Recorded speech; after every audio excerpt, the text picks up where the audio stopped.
Saludos a todas aquellas personas que vean este vídeo. Espero que sea de ayuda y lleguéis a vuestras propias conclusiones.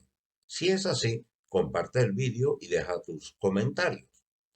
Después de los resultados de las elecciones autonómicas en la Comunidad de Madrid, existen múltiples formas de explicar por qué los desfavorecidos, los invisibilizados y excluidos por el neoliberalismo, que son mayoría, prefieren seguir dejando en las manos de los que les fustigan el látigo del poder. Más vale malo conocido que bueno por conocer. Increíblemente, esta frase tan simple logra acumular a su alrededor millones de acólitos, en mi opinión, fundamentada en los siguientes conceptos. Después de la muerte del dictador fascista Franco, quien llegó al poder, recordemos, con un golpe de estado militar y apoyado por el fascismo italiano de Mussolini y el nazismo alemán de Hitler, y con la cacareada transición española, sin haber una ruptura real con el anterior periodo de dictadura, se mantuvieron en el Reino de España las mismas estructuras estatales de los poderes del Estado. Vulgarmente fue un punto y seguido, mantenido hasta el mismo día en que digo estas cosas. Abro comillas, españoles, Franco ha muerto, cierro comillas. Y yo a puntillo, el franquismo sigue vivo. La educación de las nuevas generaciones, nacidas después de la transición, ha sido muy importante para mantener intactas las estructuras del sometimiento y en la ocultación del periodo democrático republicano español, o sea, la Segunda República, con sus aciertos y sombras, manteniendo el inmenso poder que tienen aún la Iglesia Católica dentro de todas las leyes de educación redactadas y también los padres y abuelos que han tenido miedo de contar a la juventud estas cosas. Como resultado, vemos jóvenes de 19, 20 años como apoderados de un partido fascista como vos. U otro ejemplo, vivido en primera persona, es ver a la comunidad gitana que fue atrozmente perseguida durante el fascismo, dando vivas a este partido y esta ideología. Locura colectiva. Abro comillas, locura es hacer la misma cosa una y otra vez esperando obtener resultados diferentes, cierro comillas. Eso decía Albert Einstein. La lectura más importante que hay que hacer es que nada ha significado para los barrios obreros el gobierno más progresista de la historia. No han tocado un pelo de la reforma laboral, ni de la ley Mordaza, ni las contrarreformas de pensiones, ni la vivienda, ni la luz, ni el agua. Para la sanidad, los fondos europeos irán destinados a la digitalización, es decir, para que la privada pueda elegir mejor los pacientes rentables. Cuando la supuesta izquierda hace la política de la derecha, gana la derecha. ¿Por qué votar una copia barata si puedo votar al original? El PSOE, con la morsa de Gabilondo a la cabeza, ha sido la mejor baza de Ayuso. Recordemos que Gabilondo fue el ministro de Educación del Plan Bolonia. ¿Se puede pedir más? Los partidos progresistas han comprado el lenguaje del neoliberalismo que dicen combatir. Me explicaré. Conceptos como clase obrera hoy son conceptos vacíos, pues, pues mucha clase obrera se autoconsidera clase media, invento de los padres del neoliberalismo para dividir a los que están en la parte más baja de la pirámide social y así hacer que luche el penúltimo contra el último. Solo existen dos clases sociales en el sistema capitalista y no es utópico, es la misma realidad que vivimos todas las personas y que muchas personas no queremos ver o nos tapamos los ojos con la mano o nos damos la vuelta. Estas clases sociales son, primero, los dueños de los medios de producción y el capital. Y segunda, los que venden su mano de obra para hacer funcionar esos medios de producción y el capital. Se nos bombardea a diario con la idea de que la lucha entre clases es un anacronismo del pasado y que debemos mirar al futuro, y compramos ese discurso facilón, mientras los dueños de los medios de producción y los capitales sí se reconocen como clase y sí reconocen la existencia de la lucha de clases y además hacen hincapié en que ellos la van ganando como clase. La izquierda ha dejado de lado explicar esto bien y compró ese concepto de clase media como otra clase social a un precio muy alto. Esto se ve en los últimos resultados de las urnas, no solamente en España, también en otros países del mundo. Además, se asocia mucho la palabra obrero con la típica persona con mono azul y currelo en una fábrica. Esto propicia que otros obreros que desarrollan su actividad en el ámbito intelectual, de oficinas, etcétera, no se consideren obreros, concluyendo, si no existe la conciencia de la clase obrera como tal, deja de existir el ingrediente principal para que se expresen en las elecciones resultados a favor de partidos defensores de los derechos humanos y de los desfavorecidos de la sociedad, y siga triunfando el discurso facilón de la derecha franquista y fascista.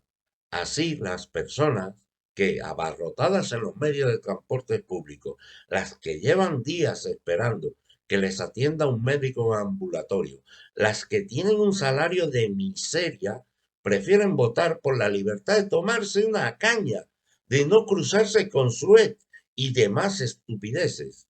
Si a esto sumamos que se ha grabado a fuego la idea de que el comunismo es igual al peor de los males que pueda sufrir el mundo, a pesar de que hasta hoy no ha existido en ningún país del mundo un sistema socioeconómico comunista, ni tan siquiera ya de socialismo desarrollado como antesala previa del comunismo, ya que donde se ha comenzado a construir una sociedad socialista como paso previo al comunismo, los inmensos poderes económicos del capitalismo han destinado enormes recursos con el solo objetivo de acosarlo, bloquearlos, para destruir cualquier atisbo en su implementación o desarrollo, como ocurre, por ejemplo, con Cuba.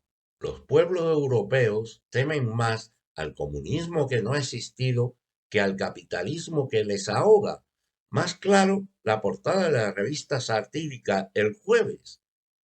Cambiar esta idea del imaginario colectivo ahora será una tarea ardua, difícil y de muchos años educando a las personas, algo contradictorio con la velocidad a la que se desarrollan los acontecimientos en la sociedad y en la vida misma de las personas, que en muchos casos no disponen del tiempo suficiente y necesario para reflexionar, pensar y sacar conclusiones válidas.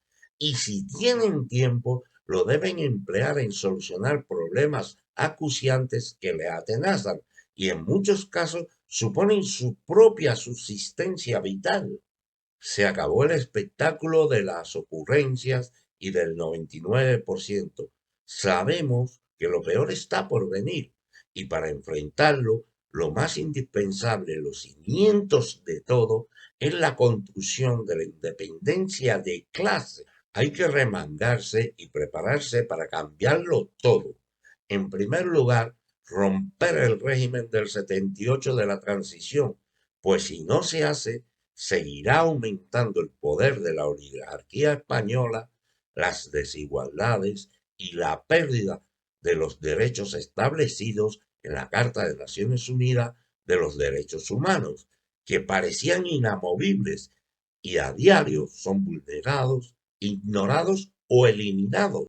Alguien dijo, los derechos se defienden ejerciéndolos, pero hemos permitido que la Casa Real sea un nido de ratas ladronas e impunes, que un rapero, por cantar esas verdades publicadas en la prensa mundial, esté en la cárcel, que políticos, por poner unas urnas cumpliendo el programa electoral, con que se presentaban a las elecciones estén condenados y en prisión, mientras que políticos ladrones como M.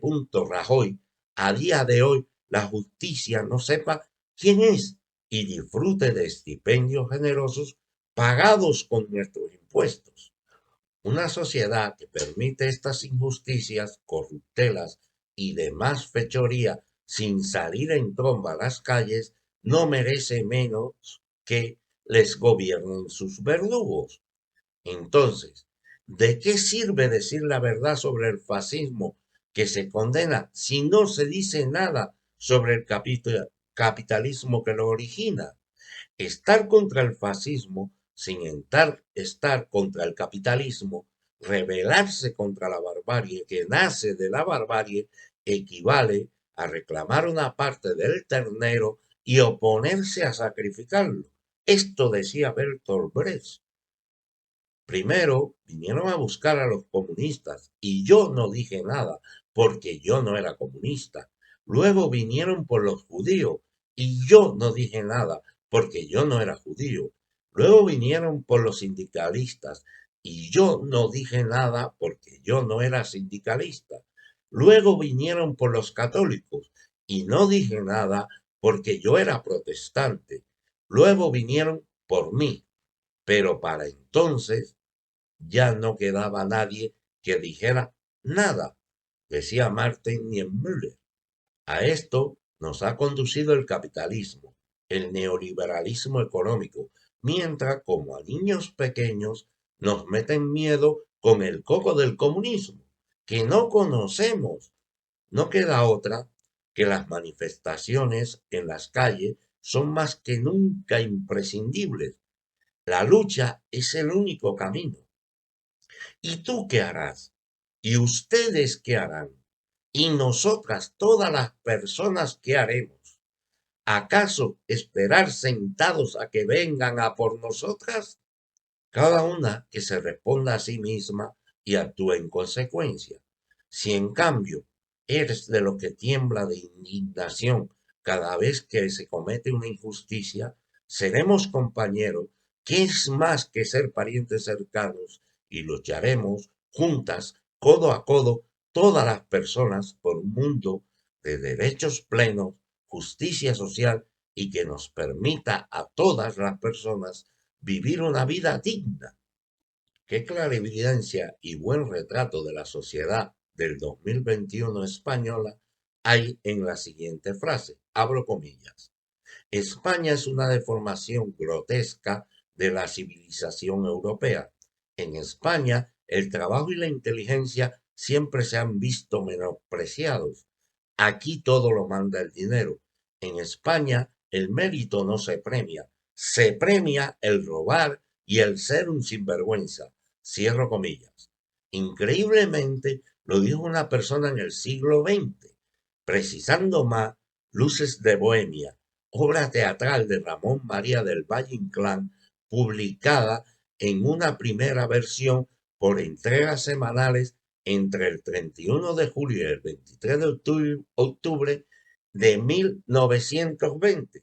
¿Acaso no es hoy así? Si te ha ayudado este vídeo, compártelo con tus contactos, deja tus comentarios y gracias por tu salud.